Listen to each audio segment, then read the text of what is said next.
Hello, everyone. This is Cody Lee of BlackCatBooks.org.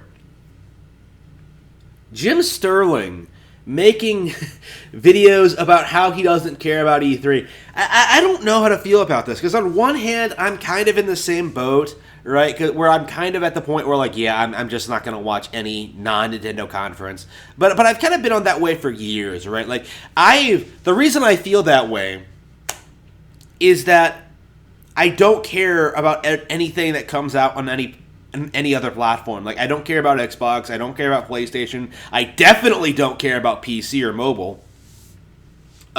Those platforms are just a waste of time and just get in the way of, like, exciting new Nintendo Nintendo announcements.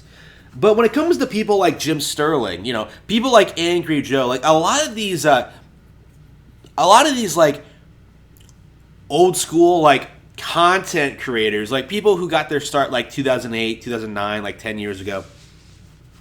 A lot of these people have kind of reached the point where it doesn't feel like they really care about video games at all anymore, right? Like, I've talked about Angry Joe and how he refuses to cover any new video game release that isn't a Marvel tie-in or some major quadruple A thing, but with Jim Sterling, it feels like it kind of goes a little bit beyond that. Like, it feels like he's further along the path to the path to decline than Angry Joe is, right?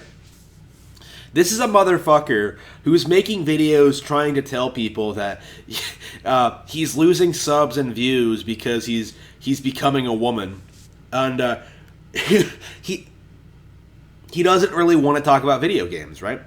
Like, you see this all the time if you, like, actually watch Jimquisitions. Like, it's becoming, like, increasingly political and less about, like, fucking video games. It's becoming more about Jim Sterling than it is about like the games he covers, right? Like, how he tries to, like, shove all this personal stuff in your face regarding, like, his transitioning and, like, how he feels about certain things. Like, it's just, nobody really cares, and I think this is probably a big reason why, the defining reason why he's actually declining, actually, more than, like, the transitioning thing, is that, like, people subscribe to him for video game content, right? And if he doesn't give that to them, if he makes it about himself, like, of course people are going to, like, tune out and start to leave. And I think we're starting to see, like, the beginning.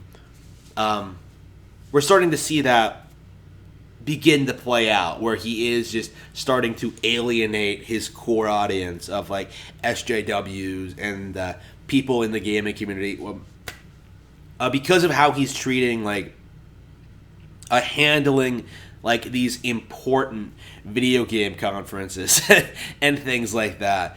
Very antagonistic, very malicious, very judgmental. Someone who clearly isn't interested in video games. Jim Sterling is on the way out, and I for one will be glad to see him go.